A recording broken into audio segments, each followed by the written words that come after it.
take a minute to review the basic structure of an atom. So this should be a review from whatever the last science class was. We know that atoms have protons, neutrons, electrons. I won't argue with that.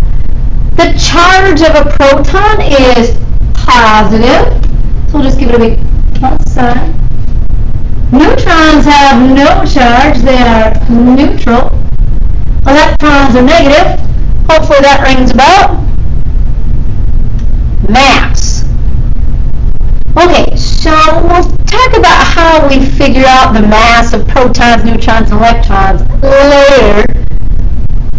But for now, we're going to use a unit called an AMU. And it really just stands for atomic mass unit.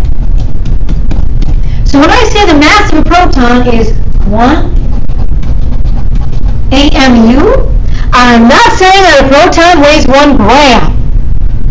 A proton does not weigh the equivalent of a paperclip. That's crazy. 1 AMU, atomic mass unit. This was all derived from nuclear reactions, where there could be reactions that emit protons, neutrons, and electrons.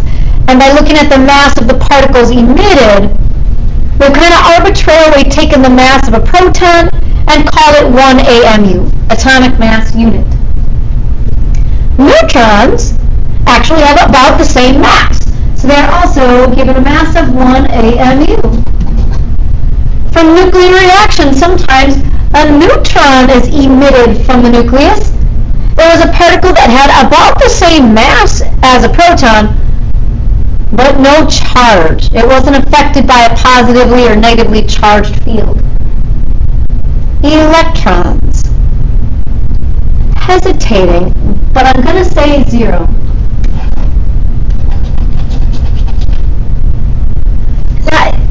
When I say 0, I don't mean that they have no mass. It's just that the mass of an electron, in very scientific terms, is crazy small. It's super ridiculously small. It's so small, even like compared to the mass of a proton and a neutron, which obviously those are crazy small. But it's almost insignificant. When we think about the mass of an entire atom, it's like 99.999, the protons plus the neutrons. The mass contributed by electrons is so small that it's really insignificant. And so again, hesitating, but I'm going to write it in as 0. Allocation! We could do this one. The protons and the neutrons are in the nucleus.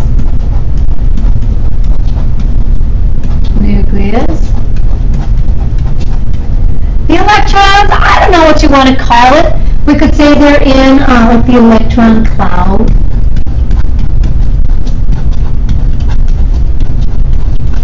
Or some people like to say they're in rings or shells or something like that. I'll just use the term electron cloud. That refers to the entire area around the nucleus.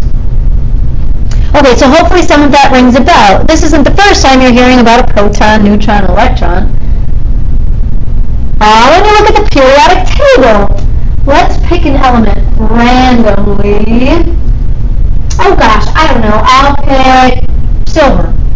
Okay, so here's silver. Ag. Silver. Now, periodic tables will all look a little bit different. There's one in your student planner, which is a great periodic table. I'll give you periodic tables from time to time. You will never need to memorize a thing about the periodic table. You don't need to memorize symbols and names and all that good stuff. If you need a periodic table, I'll give you a periodic table. You can look it up. I mean, like in previous classes as freshmen, sometimes they make you memorize all that. You're going to be staring at the periodic table till June. Just by looking at it so often, you will memorize a lot of the symbols. And if there's something that's kind of awkward and you're like, oh gee, tungsten, I haven't used that lately, look it up. I don't have a problem with that. You don't have to memorize them. You will have a periodic table whenever you need it on tests or quizzes. And again, they're all a little bit different. I've got some on the walls in the room. There's the one in your planner. They will all have some kind of a whole number. And so, for example, if I look at silver, one of my periodic tables, this is interesting. One has it on the bottom, one has it on the top. So there's a number of 47 somewhere in the box with silver. It might be on the top, it might be on the bottom. But there's always a whole number in the box on the periodic table. That whole number is the atomic number. Atomic number. Atomic numbers increase by 1 as you go across the periodic table. So as I get close to silver, I see like element 45, 46, and then 47 is silver. Again, if I ever say like, hey, I'm looking at element number 6 on the periodic table, it's a way of identifying the element. There's only one element with an atomic number of 6. Oh, element number 6, carbon. It's fixed per element. It will never change, which is again why it's a way of identifying an element. This atomic number is the number of protons. It's defined as the number of protons.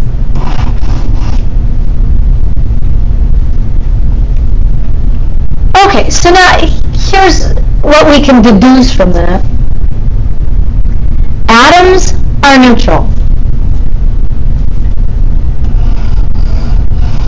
Atoms are neutral. They have no charge. So if there are 47 positive protons in an atom of silver, then there must also be 47 electrons. As long as we're talking about a neutral atom. Now there are times when the number of protons and electrons will not be equal. And then this thing is not neutral, and we're going to call it an ion instead of an atom. But for now, we're talking about neutral atoms. So even though by definition the atomic number is the number of protons and it'll never ever change, if the atom is neutral, that is also the number of negative electrons. Alright, cool. The other number in the box. Again, it could be on the top, it could be on the bottom, but there will be some kind of a number with decimals. And the amount of decimal spaces given will vary depending on your periodic table. So I'm looking at a periodic table. I think most of these are going to about 2 or 3 decimal spots. Silver is listed as 107.87. It's always the bigger number. We'll always have decimals. But it could be on the top or the bottom. So that you just have to kind of look at whatever periodic table you choose to use. That larger number is called your atomic mass. Atomic mass.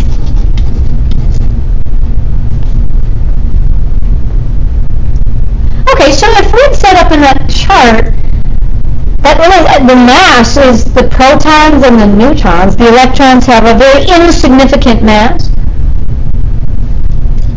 You can kind of figure out the number of protons, neutrons by using this atomic mass. So let's mark this in. My symbol for proton, I'm going to say P plus, because protons are positive.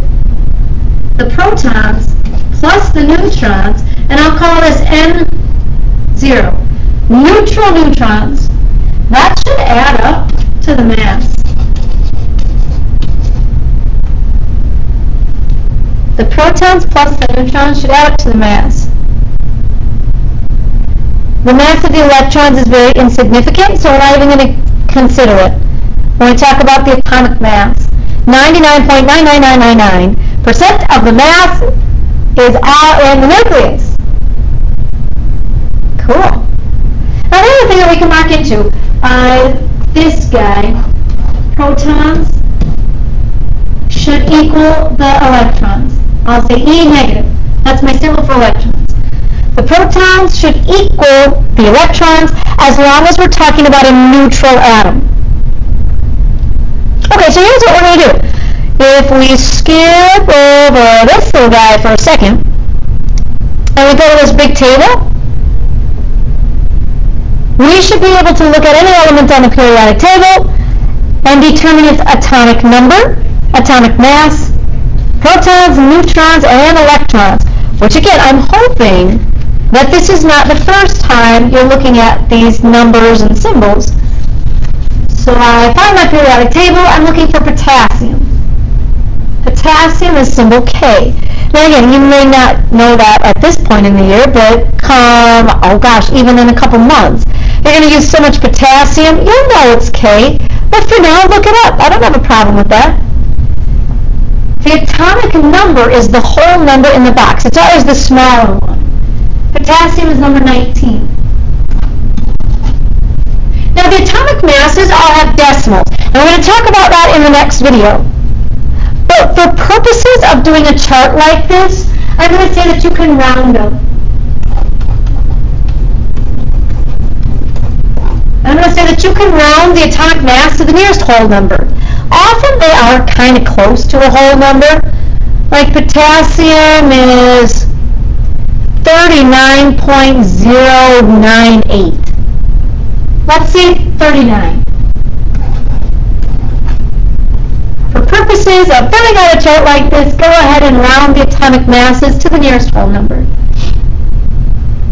Okay, so now we had said that the atomic number, by definition, is the number of protons. So the atomic number is 19, there are 19 protons. If we're talking neutral atoms and there are 19 protons, then there must also be 19 electrons. These three columns will always be the same. Now, I cannot guarantee that they will always be in the same order. So every now and then, some kid that tries to memorize the first one, the middle one, the last one, they're all the same. And then we get to like a test or quiz and like the columns are jumbled up a little bit. Well, I can guarantee that the atomic number is on the periodic table. That is always the number of protons. And as long as we're talking neutral atoms, the protons will equal the electrons. And so now the one that everybody always kind of fumbles, they sometimes forget about, the neutrons. We had said before that the mass is the number of protons plus the neutrons. So if you know the mass and you know the number of protons, you can just subtract to figure out the number of neutrons. 39 minus 19 gives us 20 neutrons. That's okay. Neutrons add stability to the nucleus. Think about it. The nucleus is filled with positive protons. Don't like charges repel? It's like, wouldn't the nucleus just like, I don't know, explode on itself? That's what neutrons are there for.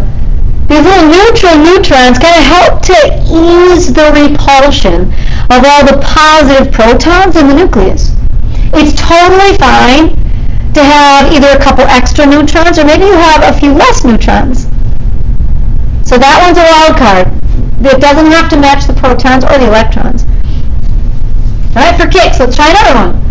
Oh gosh, I don't know. How about some titanium? Let's get crazy. Titanium, Ti. It's number 22 on the periodic table. If I round the mass to the nearest whole number, I'm going to say 48. Okay, so by definition, the atomic number is the number of protons. The number of positive protons should equal the number of negative electrons.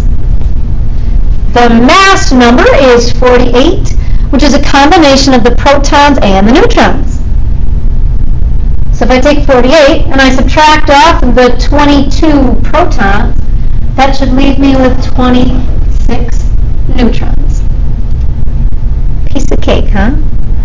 So I would highly suggest pull out a periodic table, give some of these a try. Now the hydrogen 1, 2, 3 and the carbon 12, 13, we're going to go over those in the next video. But for now, try like magnesium, uranium, mercury. See if you get some of these right. I'll throw the answer key up at the end of the next video.